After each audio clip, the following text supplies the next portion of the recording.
Hi, I'm Renee Latulippe of the Lyrical Language Lab, and this is Peek and Critique. Today we'll be looking at 3 examples from rhyming picture books and talking about rhyme, meter, and lyrical language.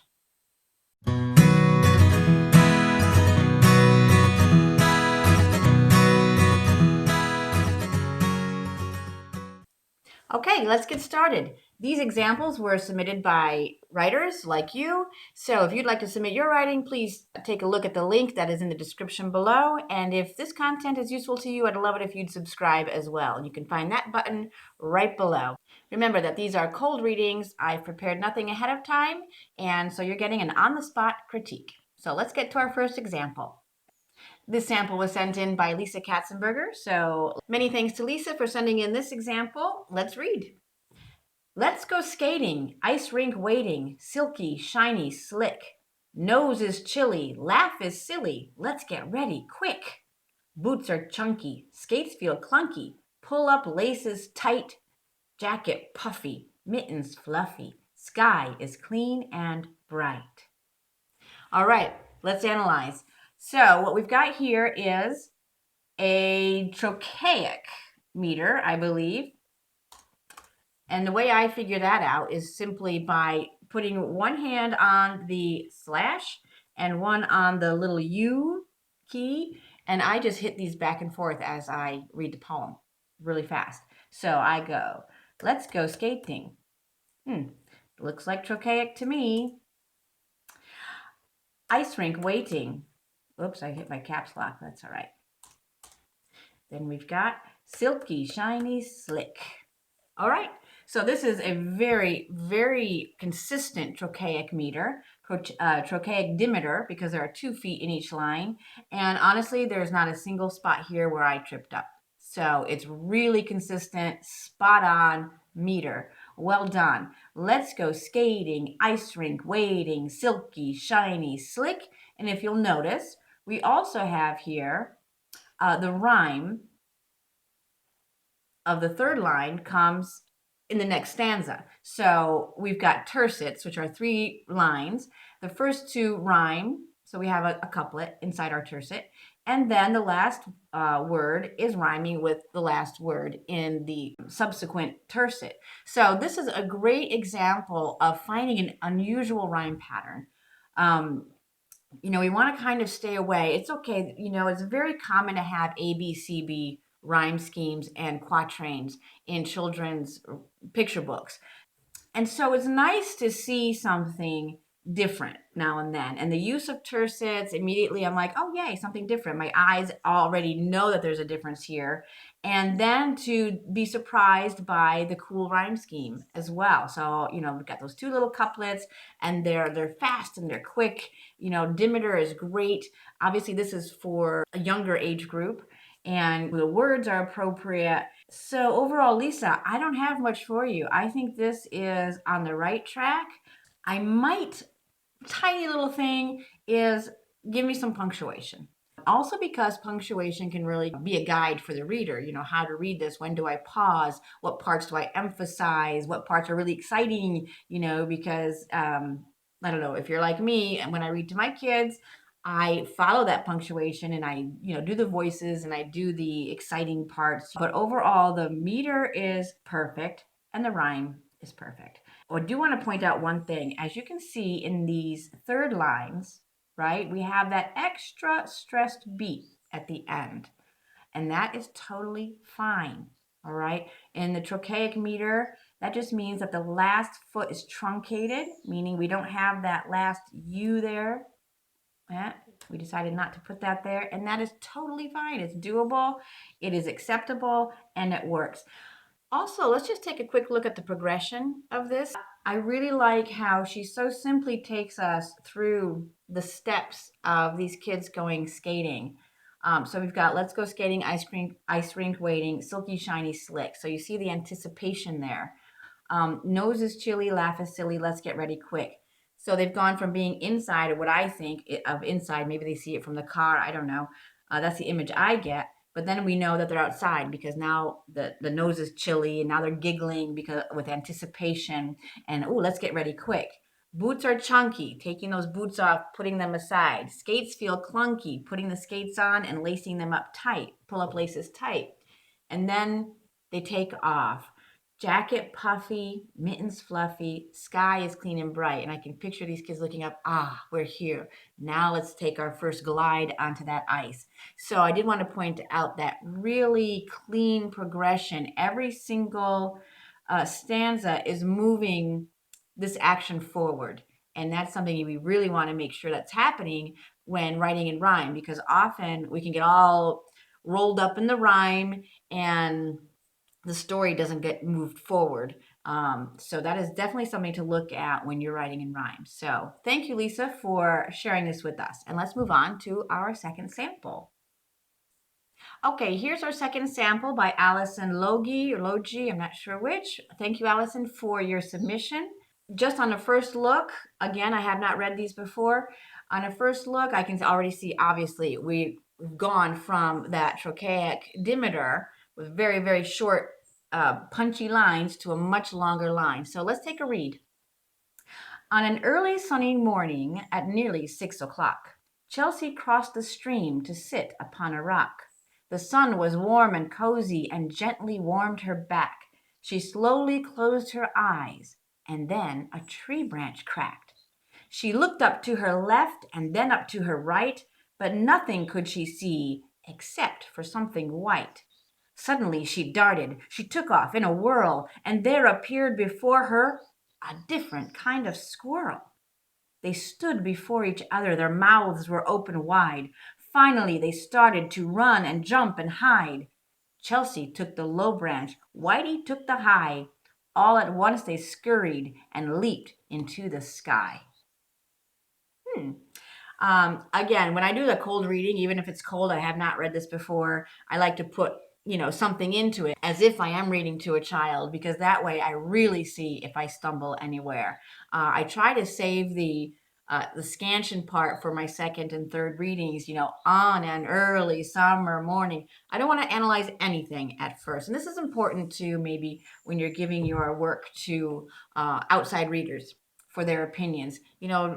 Ask them to kindly just read it like you would to your child and see if there's any place you'd mess up, instead of really trying to hit that meter. That's something we do when we're going to analyze it and try to fix problems that do come up. That's when you really want to step back and be like, okay, now let's clap it out or tap it out as I do here on the computer. All right, let's take a look at the meter we have. I will say right off the bat that normally when I see really long lines like this, I immediately think, it's going to be heavy. In children's in picture books, I find that the shorter lines, like going up to tetrameter, which is 4 feet in a line, is usually quite enough. And then when it gets beyond that, it starts to get really weighed down. This is not happening for me with Allison's snippet here. So I like to analyze it to see, okay, well, what has Allison done that she can have these really long lines? And I'm totally fine with that. So I'm interested. All right, I'm going to just tap out this first line to see what meter we have. Let's see. On an early sunny morning at nearly 6 o'clock. Chelsea crossed the stream to sit upon a rock. Okay, I see a little bit of variation going on in here, but it didn't bother me at all. The sun was warm and cozy and gently warmed her back. She slowly closed her eyes, pause, and then a tree branch cracked. So it looks to me like our dominant meter is iambic. All right. Especially if I look at this last line, she slowly closed her eyes. Cesura, that's a pause in the middle of a line that makes your reader pause. And then a tree branch cracked. Okay, she slowly closed her eyes and then a tree branch cracked. So we're looking at 6 feet. Now in this first line, we have that extra unstressed beat right at the top. On an early sunny morning. All right, and look what's happening here. We have the extra unstressed at the very beginning, and then we have another one here right? On either side of this comma, we have an unstressed beat, ing and at. On an early sunny morning at nearly 6 o'clock. And that's okay. You can add the occasional unstressed beat in your meter. Once you've established a number of feet, you cannot vary the stressed beats, but you can have, there is definitely wiggle room with the unstressed beats. You don't want to overdo it. There is a rule that pertains to that. You don't want to put in more unstressed beats than feet you have. Like you don't want to add 6 unstressed beats here. But she's added 2, and I would probably keep it to 1, but the 2 doesn't bother me, and I'll tell you why. Because she's very good here at using caesura, which is a pause that comes in the middle of a longer line. And it can be, and you can see right here, she either uses a comma to set it off. Also here is a comma. An ellipses here. An em dash works great if you want to really, make that pause in the middle of your line. But Allison has given us that pause with her punctuation. So we know that, I'm going to slow down, take a breath, and then continue. So that those extra unstressed beats in the middle of the line don't bother me, right? Because she's giving me that pause to get ready for it. On an early sunny morning at nearly 6 o'clock, it flows. It flows. Chelsea crossed the stream to sit upon a rock. Here's another variation. Top of the second line. You see what we're missing? We're missing an unstressed beat here. We start with Chelsea, which is a trochaic beat, but it's not. It's still iambic because this is just called a headless foot, all right? Instead of having that extra U there, it's just the extra U, the extra unstressed beat, it's not there. So it's a headless foot, and that is okay. Again, these variations can really help your work not sound sing-songy, but at the same time, you want to be careful not to overuse so that people really just can't figure out what your meter is. So far, Allison has been very good at using these wisely and judiciously. So let's move on. The sun was warm and cozy. Okay, here's another caesura, but she's put an and in there because z and are both unstressed. As you can see, I had them there, right? The sun was warm and cozy and gently warmed her back. I naturally pause there anyways because there's an and, there's conjunction, so I'm going to pause probably. She slowly closed her eyes and then a tree branch cracked. Well done. Let's just take a look really quickly at these other 2 stanzas. She looked up to her left and then up to her right. Do we still have a consistent thing? Sounds pretty good to me. She looked up to her left and then up to her right. Again, I have, I naturally pause there. So for me, it's a natural caesura. Let's see, but nothing could she see, ellipses, except for something white. All right. Suddenly she darted.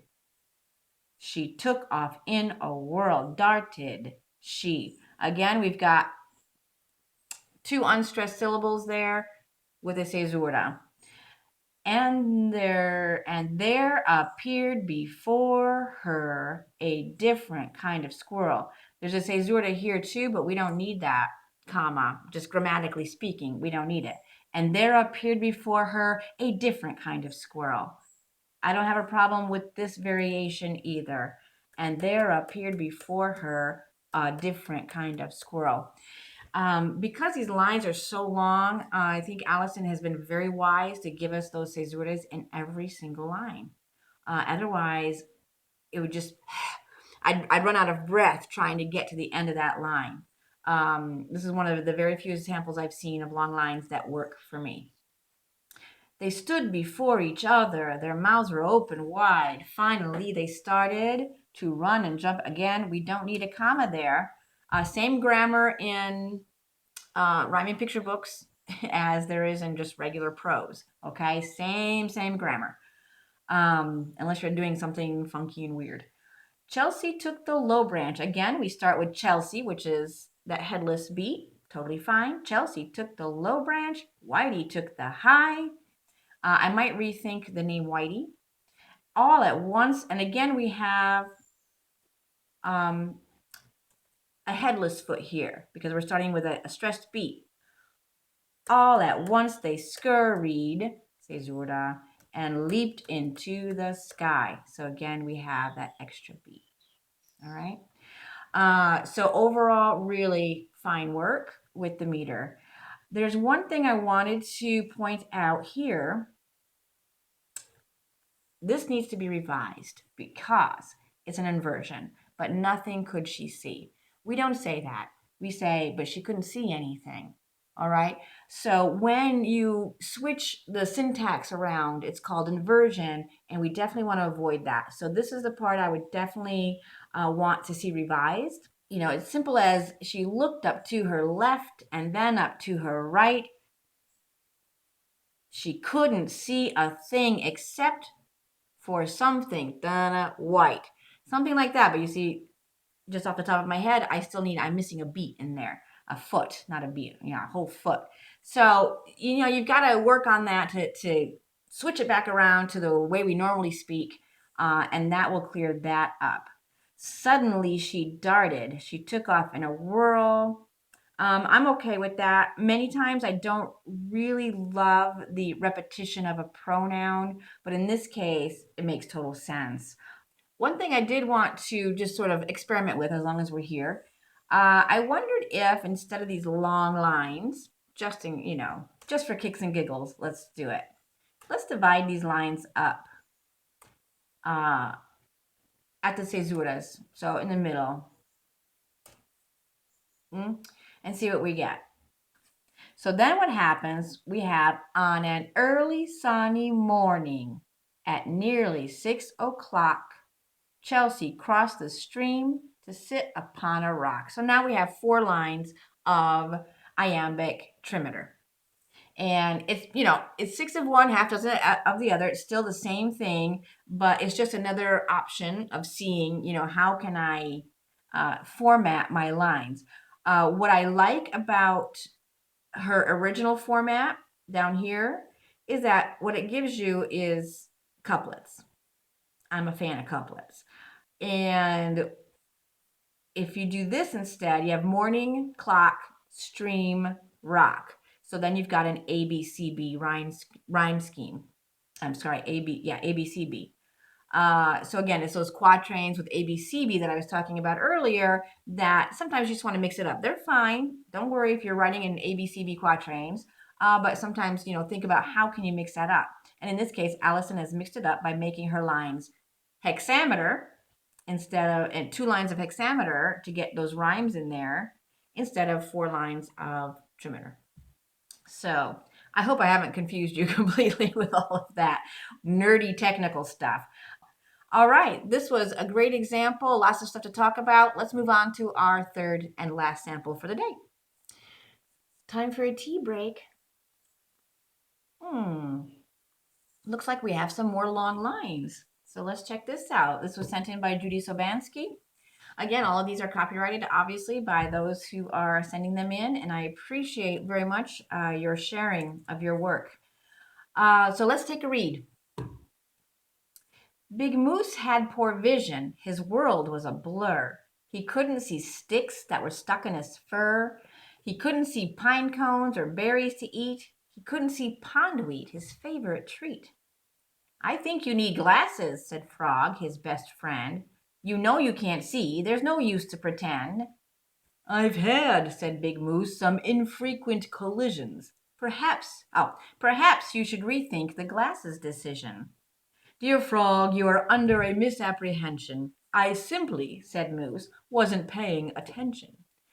Oh, really, said Frog. That would make perfect sense if you hadn't just tangled yourself in that fence. Moose went to the doctor to have an eye test. He saw the big E, other letters he guessed. IMBLINDHELP? Conclusive, said Doctor. You really can't see. This is really cute. Sorry, I tripped over there. I saw that we have a an illustration note that frog is talking there. Obviously, in the illustrations, it's going to be a little easier to figure out who's saying what. All right, so I'm just going to do a quick scansion. I don't know if you heard this, but in the beginning, again, since I don't study these, beforehand, it took me just a second to figure out, okay, what meter is going on here? And then by the second line, I was already into it. But if you go back and listen, there was a bit of a hesitation. I could feel it in my bones that I kind of went, Big Moose had poor vision. His world was a blur. Already by the second half of that line, I was okay. But it was Big Moose that threw me off because I want to stress both of those. Big Moose had poor vision. I know when I get to vision that it's vision. So I know that that's how I have to stress it. But Big Moose had poor, those are 4 pretty strong words to start with. And it's hard for me to say Big Moose,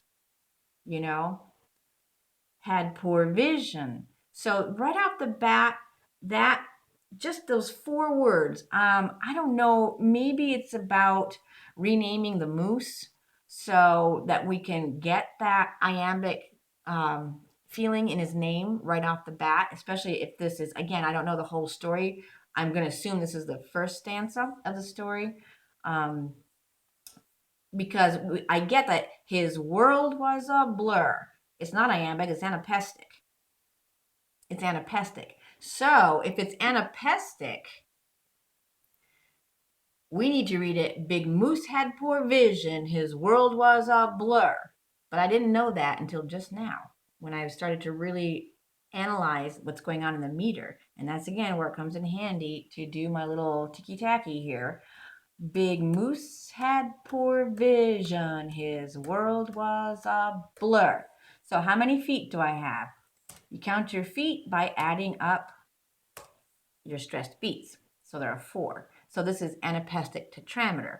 Let's see if the second line is also tetrameter. He couldn't see sticks that were stuck to his fur.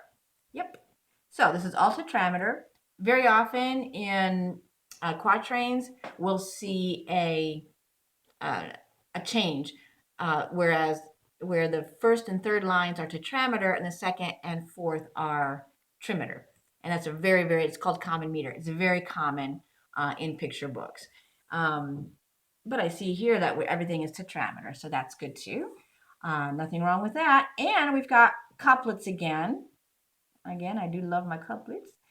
So let's see here how we're doing here. He couldn't see pine cones or berries to eat.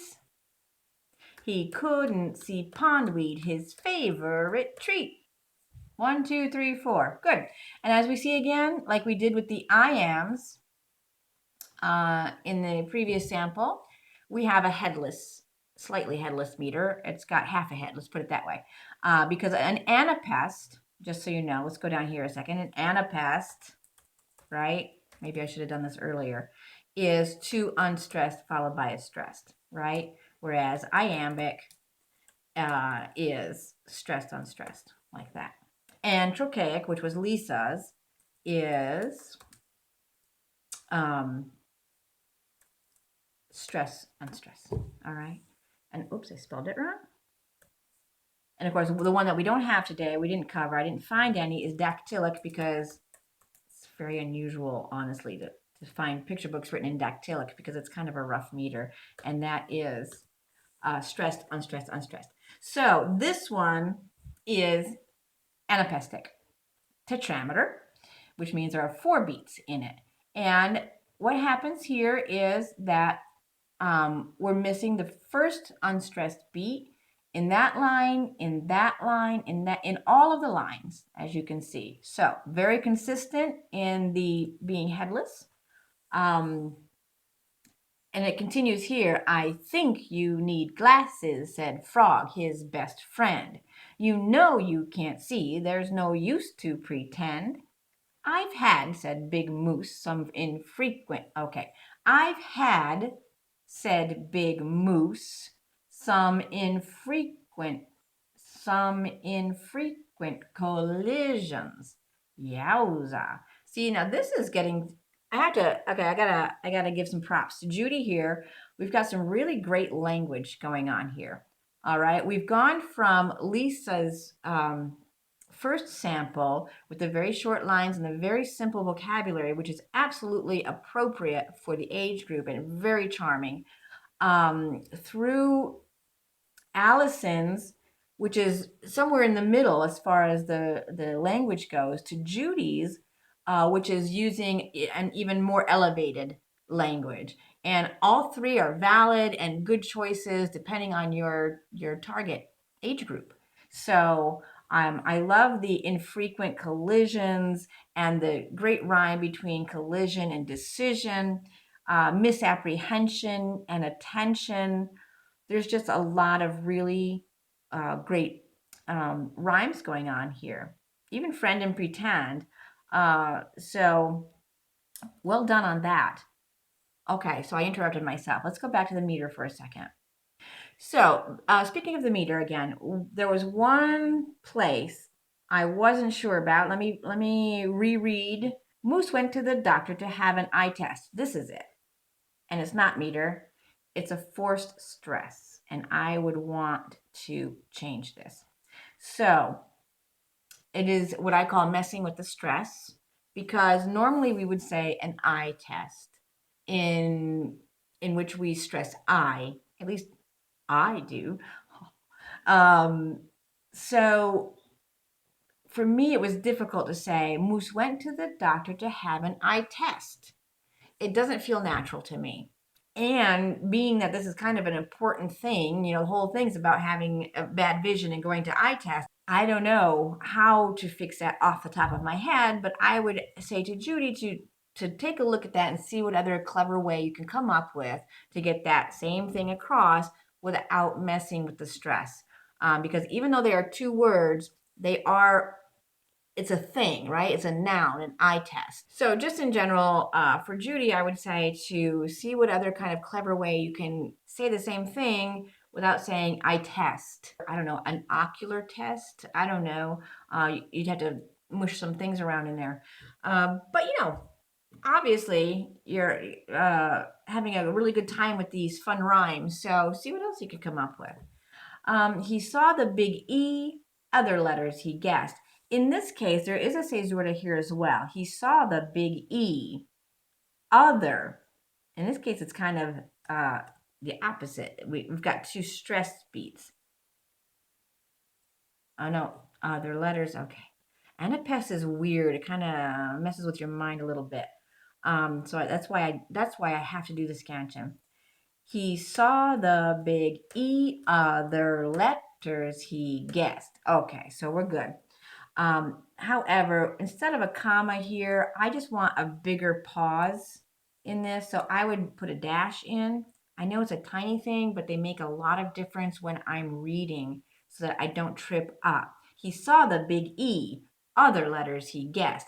In this case, with that dash and even with the comma, I want to stress oth in other.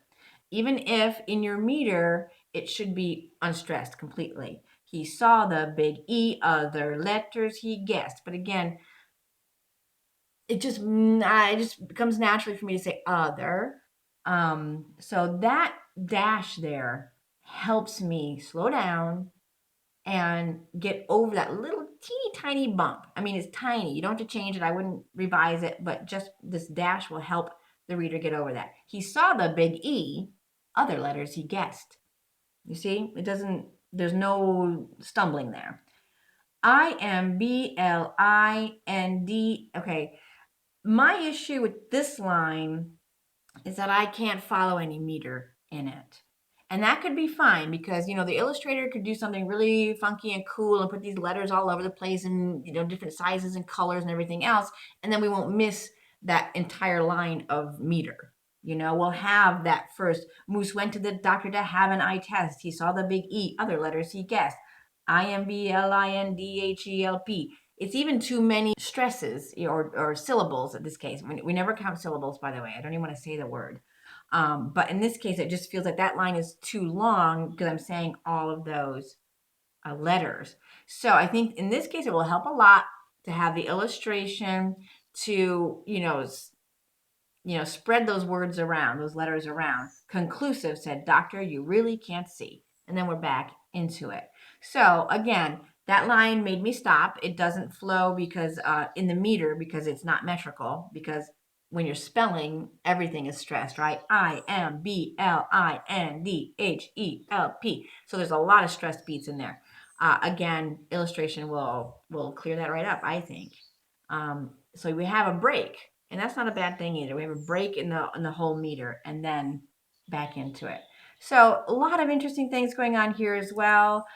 I'm choosing these samples at random, and it's just fun to see, 3 very different samples in one sitting, and all of them doing something cleverly and interesting. So it's great to see that. And that will end today's session. As always, it's important to keep in mind that this is one person's opinion, and that you should always send your manuscripts to multiple readers to get a wide variety of feedback. I hope that you do find these helpful. If, however, you have questions, comments, perplexities about what we've covered here today, or other ideas that you don't agree with, by all means, leave a comment and I'd love to take a look at them. And now for the writing prompt. I live in Italy, and I'm currently working on a collection of poems that takes place in the town that I live in here on the coast of Tuscany, and I am using a lot of Italian words in that. So the prompt this week is to write a short poem, a snippet of a picture book, or a piece of prose in which you also incorporate a phrase or sentence or word in another language, whichever language you choose. Thanks for joining me at Peek and Critique. Again, if you'd like to submit your writing snippet, the link for that is in the description below, and I hope to see you back here next time. Happy writing!